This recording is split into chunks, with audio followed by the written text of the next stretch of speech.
Greetings everyone, welcome back. Gonna play a little bit more Ker Nethalas, see if Tiberius can't get further into this necropolis, maybe find some better loot than than what he had found here in this room, where the ancient forge was, where the vinekin was. Had a 24 round battle. It was a bit of a slog, but we got through it. And so let's just jump right back into it. I've made a few changes with my setup. One of the viewers on the YouTube said or suggested that I use the fog of war or engineer some type of fog of war, and it is built in, and I do have that active. The only problem is, as the game master, whenever I click off the character, when the character is not selected, then it shows me everything. It gave me the idea, though, to create another user and make it a trusted player, and that has certain permissions, and then I had to set up all the permissions so I could edit the character sheet and do all the stuff I need to do. Set all that up, and now I'm gonna play test that and see how that works. But so far it looks good, because even when the character's not selected, I can only see the areas I've explored. So that's pretty cool. This room has a lot of doors. There are a lot of options for me. One thing that doesn't work that I noticed, I was testing this out before I pressed record, is that the lock doors that I can set as the dungeon master, where it shows the lock on the door, that doesn't work as a player. And so my workaround is I will just write that it's locked. And you can see where I've done that over here.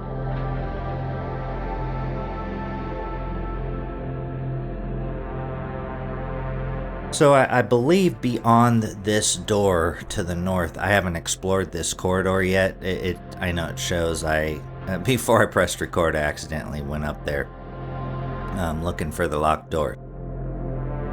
I am going to roll for a corridor description for this area up here to begin with.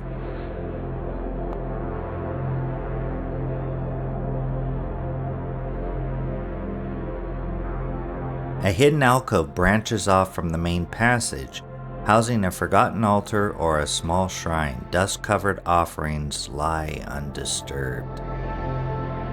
Alright, so that sounds cool. I must have, walked into the hallway, seen there wasn't that much, then spotted maybe an alcove over off to the right or the left or somewhere in here. Okay, so I need to roll on the tension die to see if the growing darkness, and it has, oh no. Okay, so that means I have a growing darkness event. I need to roll on the growing darkness table.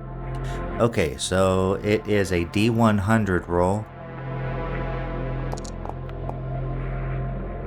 And I don't see the die, but that's okay. And it says I rolled a 42. And a 42, you are ambushed. Roll on the combat encounter table. Your opponents surprise you. Oh no. I just realized that when I was retracing my steps after I stepped out of the room, I forgot my tension die check. So I'm gonna just say that before I head off in this direction, that encounter happened here. And so I have to roll to see what the encounter is.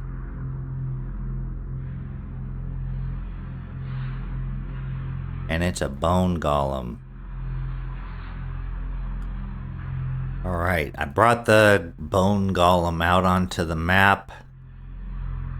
Gave him this kind of glow. Bone Golem is it says towering above all who dare to cross its path. The Bone Golem is a nightmarish fusion of skeletal fragments held together by dark magic and ancient runes etched into its calcified surface. Its empty eye sockets glow with an eerie malevolent light, and its articulated limbs move with an unnatural fluidity, instilling terror in the hearts of all who behold it. Inexorable and unyielding, The Bone Golem wields immense strength and resilience, struggling off all but the most potent of attacks with an eerie indifference. It lumbers forward with a relentless purpose, leaving a trail of desolation in its wake, and its thunderous footsteps resonate throughout the souls of those who hear them, a haunting reminder of the raw power it wields. Okay, so this thing has, I have to roll because of the overseer influence. All the encounters get plus D4 in this domain, plus D4 health. That's a 1. So it has 7 health. Also, while I was setting this monster up, I had to remember, and just a friendly reminder, if you're using this module, that if the descriptions on the monster actions have an apostrophe in it, or maybe even a quote, it will cause problems if you roll that number. So escape your apostrophe, and that just means type a backslash before it in the description. This one didn't have one. Didn't have the single quote, so it wasn't a problem. And so let's see. It's a construct. It's undead. It has 2 armor on its chest. It's a humanoid, and the weak spot is its head. It has 2 traits, which are penetrating and undead, and I don't remember what those are, so I'm gonna look that up.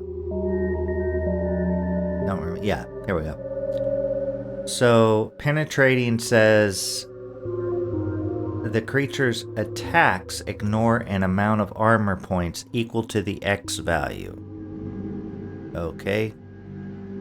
And the X value in this case is 1. And also undead, it's immune to charm, poison, and disease.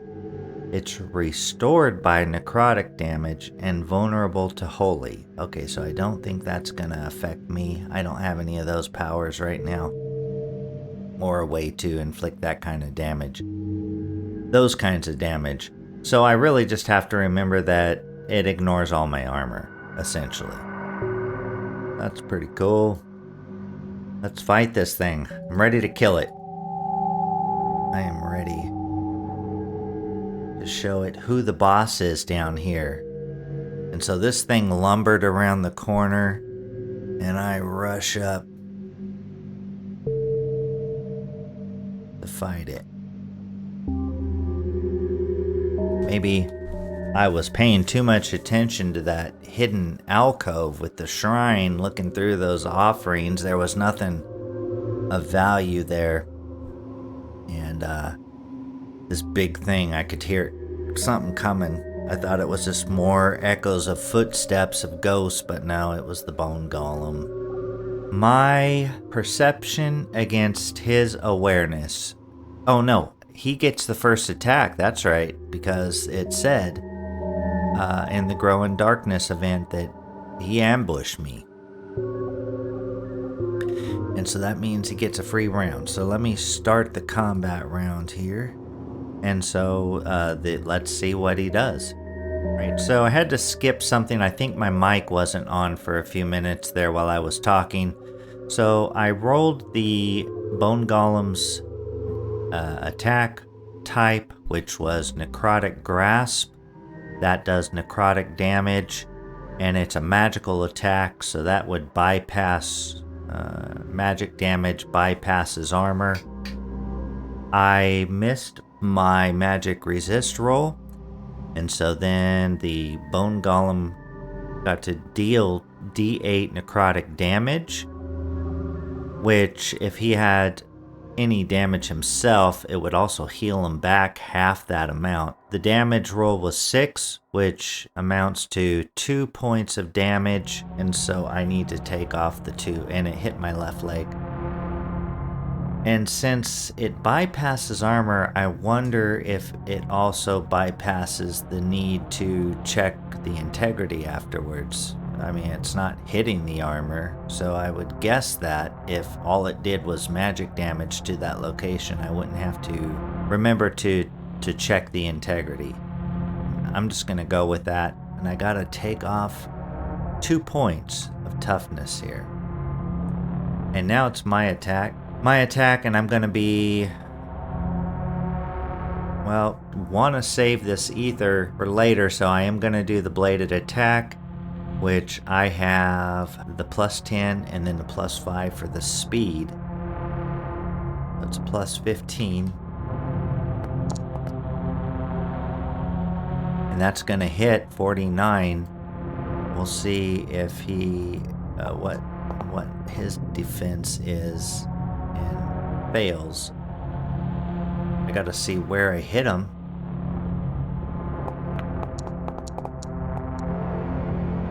In the right leg. So there is no armor there. It's gonna be a 1d6 +1.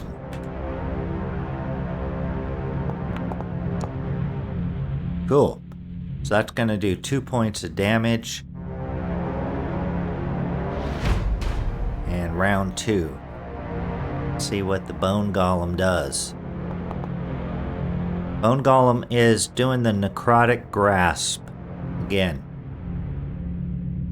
And this time if it succeeds, which I'm sure it will, well, I shouldn't say that, I'm gonna curse myself, but then it would be healing back some too, potentially, so. Magic resist, come on! Oh, yes! Alright, I resisted it.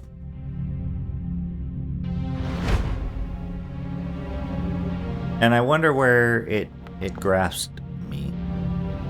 My arm. Okay, so it reached out and grabbed my arm and I just shook it off. No damage.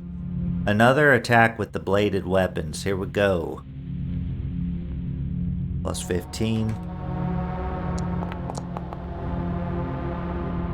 And that's a hit. Let's see how he does on the defense. Oh, it does. It fails its defense roll. The 1d6 +1 because of the oh no, I have to see where did I hit it. In the head. Yeah, so that would be the 5 times 2 and then the 1 plus 2, so 12. So I've rolled a 12. Or no, you know what? Is it doubling the damage roll or doubling the damage? I can't remember. I need to look that up. Okay, I was looking at the Discord server, several posts regarding that in the Ker Nethalas channel, and I just roll the regular die roll and then double that. Look up the damage dealt and then double that. So it would have been a 5 plus the 1, so 6. And so 6 would do 2, and that means 4. Down to 1 health. Next round.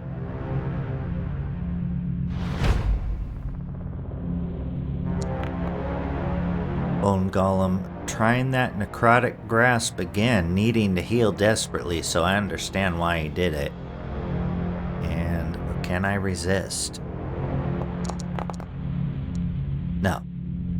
So he succeeds, and that is a d8 necrotic damage.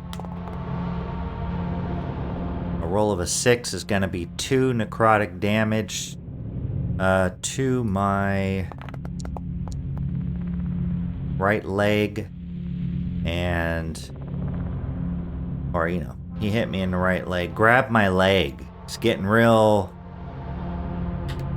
familiar with me to be grabbing my leg. I mean, I don't mind if he's trying to kill me, but touching me, grasping me like a weirdo. That's okay though, that, he is a servant of evil, and so what else would I expect from him? Or maybe he just thinks I'm cool looking. I don't know. So what was I doing? Getting lost here in my own tangent. So he's going to heal 1 hit point. Or health point. It's not a hit point in Ker Nethalas. So I'm gonna swing that bastard sword again and see if I can finish this thing off. Okay, well, I succeeded in my roll, but it's a low roll. And so, no, he beat me there, and he's gonna get a defensive move.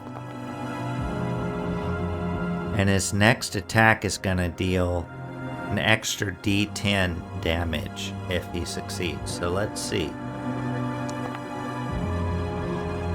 Okay, got an error. There's just something wrong with the text here, so let me fix it real quick. Okay, I found the problem. It was an apostrophe that I had to escape. You can see it over here, how I escaped it. Backslash. That's good. Alright, and so we know what it was, though. It was the rending strike. That's a physical attack. He strikes at me with its jagged bone edges. Ooh, that's weird. Attempting to tear through armor and flesh. It makes a melee attack, dealing D12 slashing damage on hit. If the target is wearing armor, it is reduced by 1 until the end of their next turn due to the Bone Golem's rending attack. Okay, so if it hits me where I have armor, my armor is reduced by 1 until the end of their next turn. So it's like messed up. So if it hits me in the greaves, it's kind of ripped it off or something. I don't know, and I gotta put it back. I think that's kind of what it's saying. Okay, and it would get an extra D10, so I hope it fails here. Plus 10 for being the lead. Okay, so it's succeeded, but with a 5, that should be pretty easy. I have a plus 15 because the bastard sword is a parrying weapon. Woo! Okay, so it worked out for me that time. I was able to fend off that attack, the rending strike. So now it's my turn.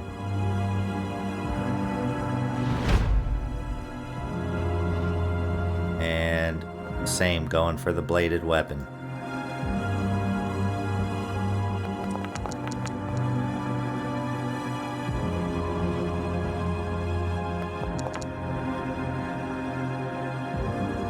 Okay. We both succeeded, but I beat him. I rolled higher, so let's see where I hit him. Hit him in the head again. Nice. Alright, so that's 1d6 plus 1.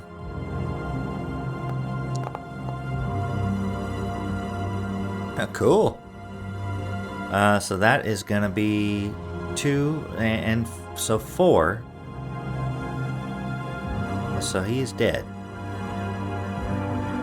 Alright. Oh, I can't go negative. Well, that's fine. 0.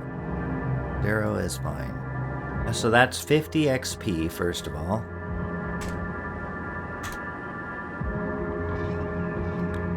And I get to roll on the spoils table.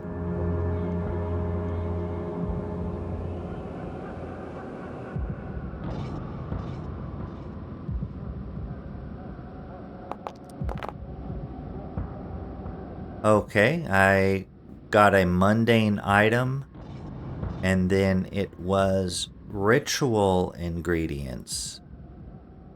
And I got a 4 on a D4 roll for how many ritual ingredients. I don't remember. What are the ritual ingredients?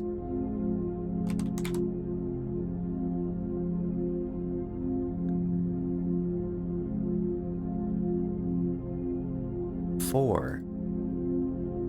I know there's a mastery that has that. Craft ritualist only. Okay, so I could sell them, I guess. I got 4 ritual ingredients, so I'll put that down. Now, it didn't hit my armor with non-magical damage, so I'm not going to roll for an integrity check here. And that may be wrong, I don't know, but that's... I'll look it up later. What's next is I'm not in a hallway, or I mean a room. I'm in a hallway, so can't scavenge. That means I can continue on. So I was heading up here. I'm going to check this door, which I did already, and it was unlocked. I already checked the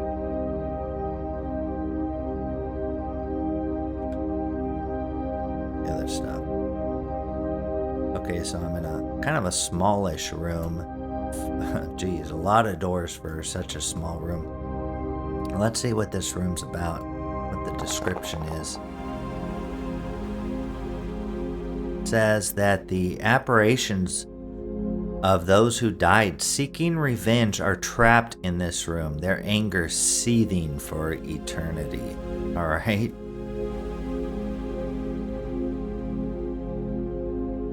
And now I'll do a tension check. So the tension check reset because that's how I got into this encounter with the Bone Golem. So it's D10 again. And the tension does not increase. We'll do a layer check. And so that's not found, or that doesn't go to the next stage. And we take off 1 from the light source. And I check to see if there's an encounter in the room. There's no encounter. And so I check the events table. 94. Dancing flames float around you as you enter the room, threatening to burn you. Make a resolve check. If you pass it, you earn 10 XP in the insight of what threats are to come. And, okay, you can roll now to determine what your next 3 combat encounters will be. If you fail, the flames overwhelm you and you gain the burning condition. Alright, well, let's see. So let's do that resolve check. I only have a 10, the default resolve. And I don't have any perks that change that, so... Please. Okay, nope. So now I am burning. I don't think I have a spot on the character sheet to indicate condition, so it would just be in my notes. And I will also see if there's a icon. There we go. Alright, so I'm burning. I'm burning. I guess that's it. And does the burn burn me the turn I acquire it, or is it just for each room after? Yeah, so the way it works is I would receive D8 damage. It says out of combat when I move from room to room, and that I could spend a standard action if I was in combat, but I'm not, so I have no choice but to expend 2 exhaustion to stop the burning. So I'm gonna say I think he would, if I'm already burning, seems like I would take some damage. So I'm gonna roll the D8 damage. Roll low, roll low. So I took 2 points, but then I'm going to spend 2 exhaustion to stop it. Toughness down to 7. And exhaustion is 2. And I'm not burning. So now what I think I'll do, I'm going to secure this room so I can camp. And I think I'll call it there for the video, for this episode. So when we come back, We'll see how the camping goes and keep exploring Ker Nethalas. Alright, take care everybody. See you next time.